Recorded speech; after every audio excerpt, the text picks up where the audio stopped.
The knock came after dark. Men stood on the porch, their faces grim in the dim light. The boy, just 5 years old, peeked from his room. He saw his mother at the door, her hand over her mouth. Whispers turned to sobs. His father was gone, lost at sea, they said. An accident. The boy didn't understand. He knew the sea. He knew his father was a fisherman. But gone. What did that even mean? He saw his mother cry, her shoulders shaking. He knew he should cry too, so he did, forcing out tears that felt empty and cold. Life went on. Days turned into weeks, then months, then years. The boy grew taller. He learned to ride a bike, to read, to write his name. But the memory of that night, the whispers and his mother's pain remained. And so did the question that gnawed at him: what really happened to his father? As he grew older, the boy learned to associate his father with sadness. Whenever his name came up, a familiar ache would bloom in his chest. Tears would well up, this time without effort. They were real, born from a grief he was finally old enough to understand. He would look at pictures of his father, a strong man with kind eyes and a warm smile. He would listen to his mother's stories, fragments of a life lived and loved, and he would cry, not because he was supposed to, but because the pain was his own. He realized that his initial forced tears were a child's way of coping, of mirroring the grief he saw around him. But these tears, these were different. They were a testament to a love he was only beginning to comprehend, a love that death could not extinguish. The boy, now a young man, couldn't shake off the feeling that something wasn't right. His father, a seasoned fisherman, lost at sea on a calm day. It didn't make sense. He started asking questions, poking around his father's old things, looking for answers. He found his father's logbook filled with meticulous notes about the sea, the weather, the catches. He pored over the entries, searching for clues, and then he found it. A small notation, almost unreadable, on the last page. Met with Sal, Tony, and Marco. Deal went south. The word sent a chill down his spine. Who were Sal, Tony, and Marco, and what deal had gone south? He knew, deep in his gut, that these men held the key to his father's disappearance, and he was determined to find them. The young man started his search in the seaside town where he grew up. He talked to the old fishermen, his father's friends and colleagues. He visited the docks, the bars, the places his father used to frequent. He pieced together fragments of information, rumors whispered in hushed tones, fearful glances exchanged when he mentioned the names he found in the logbook. He learned that Sal, Tony, and Marco were known smugglers operating in the shadows of the fishing community. They were ruthless men with connections to dangerous people, and they had a reputation for silencing anyone who crossed them. The more he learned, the more convinced he became that his father's death was no accident. He had stumbled upon something he shouldn't have, a secret that cost him his life, and the young man was determined to bring his father's killers to justice. Section 5. The Detective's Son. Years passed, and the young man's quest for the truth consumed him. He joined the police academy, driven by a thirst for justice that burned brighter than ever. He excelled in his training, his determination fueled by the memory of his father. He learned the art of investigation, of following the trail of evidence, of separating fact from fiction. He honed his skills, becoming a skilled detective, respected by his peers and feared by those who operated outside the law. But through it all, he never forgot his true mission. He pursued every lead, every whisper, every rumor that could lead him to Sal, Tony, and Marco.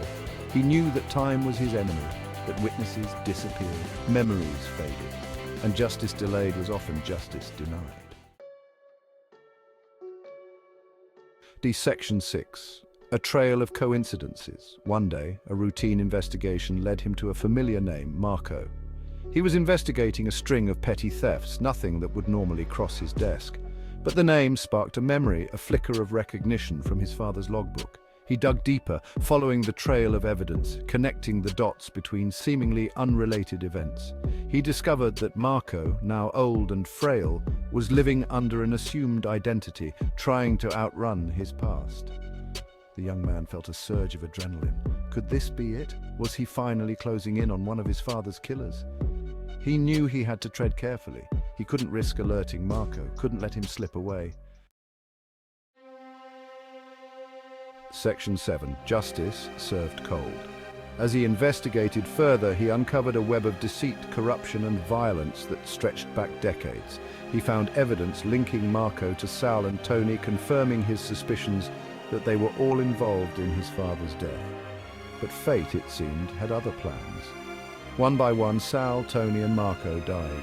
Sal was killed in a car crash, deemed an accident but rumored to be a mob hit. Tony died of a heart attack, his conscience finally catching up with him. And Marco, apprehended for the petty thefts, died of natural causes in his jail cell.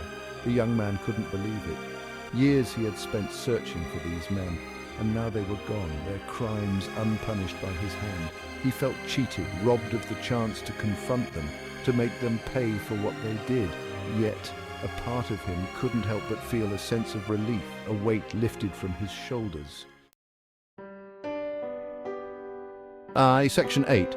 Finding peace in the unknown.